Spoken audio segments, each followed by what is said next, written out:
Okay guys, we've finished up test number 17 in the overview. Now we're going to look at test 18 and see if it looks any different than test 17. We'll try and focus a little bit more on the averages this time.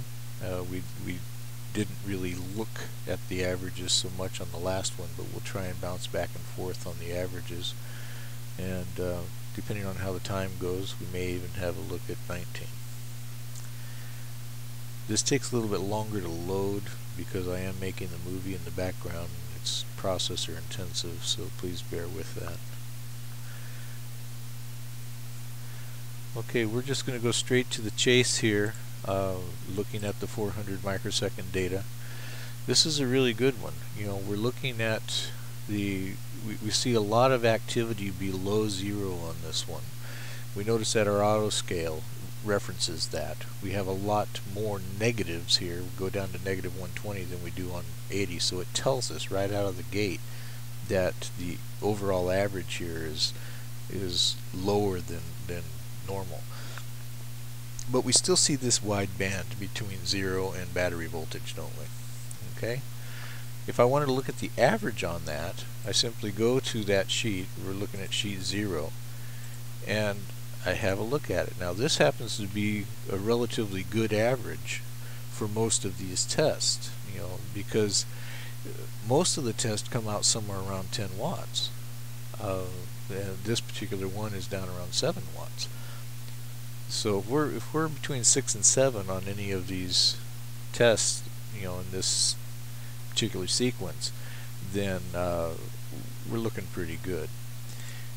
Now I'm curious as to what kind of channel 1 data produces this type of a waveform, so I may go ahead and take a look at that and see that the current, which is what this represents through the CSR, the current sensing resistor, it has this type of a look to it. We see a lot of ringing here that's indicative of what's going on, don't we?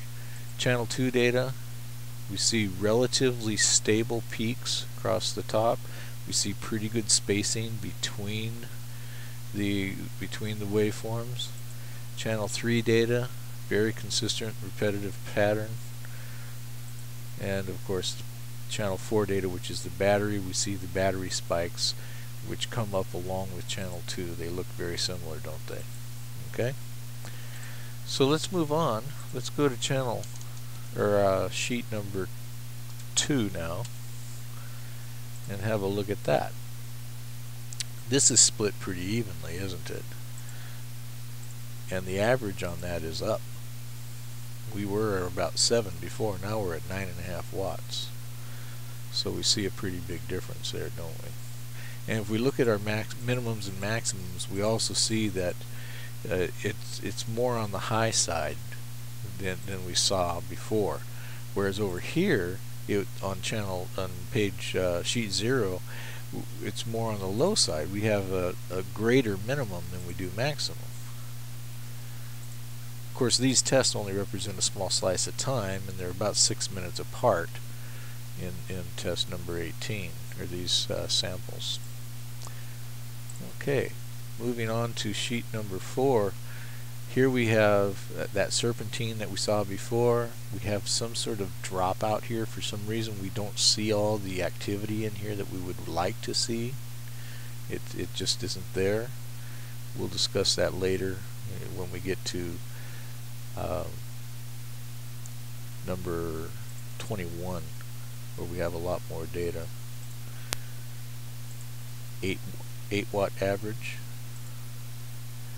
Here we have a 9 watt average with the majority of it above 0. You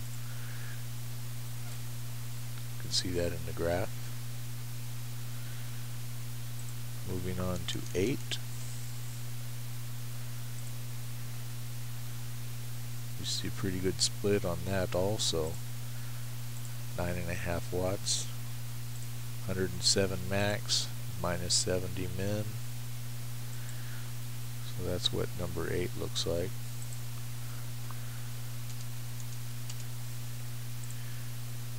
Now there's an interesting one. We see some scallops there.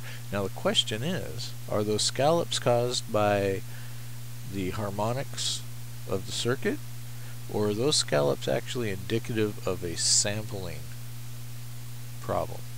Is it possible that we just aren't picking up the samples that would fill in this void in the middle? It's a good question.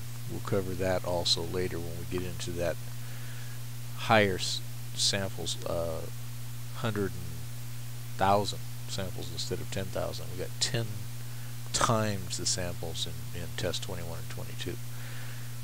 Okay. 012.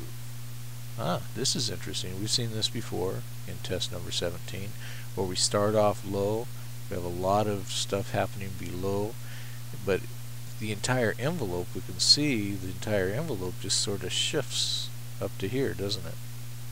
And just about everywhere we see a dip here, you see a dip down here, don't we? So it's interesting that the whole envelope slides across there. But we do have these strange things here and here that kind of make you wonder, well, what causes that? You know, see, that's the kind of thing that you want to go back and look at it and see if there's something going on in the circuit that causes that. Same thing with this wide scallop across there. See, you know, these little bumps up here on the actual current. So, okay, all part of the analysis. There's some goofy sinusoidals mixed in with aperiodic whatnot. And what do we got on 14? 7 watts. Not bad, huh? The majority of it's below. A lot of stuff, this curtain down here, hardly anything up here, right?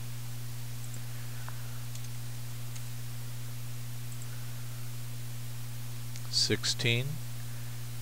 What would be your guess? How many watts do you think that's producing, or I should say consuming? I'm going to guess somewhere around 8, 8.5 maybe. That's what, 16? Wow, 8.6. Alright, 18. 18 didn't take.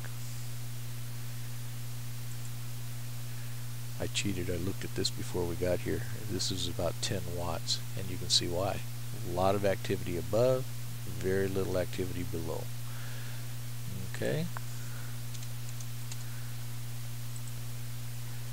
And here we have another one of those sweeps where we start out above and end up below. But for this particular sample, it looks like the majority of it's below. So let's have a look at 20. It's down around 8.18, and interesting here, the maximum and minimum are almost split, with more on the positive side.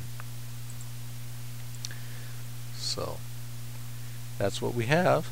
Let's go ahead and close this off here. It's about 8 minutes on this video. There's not much else to say about this one. And then we'll move on to number 19, okay?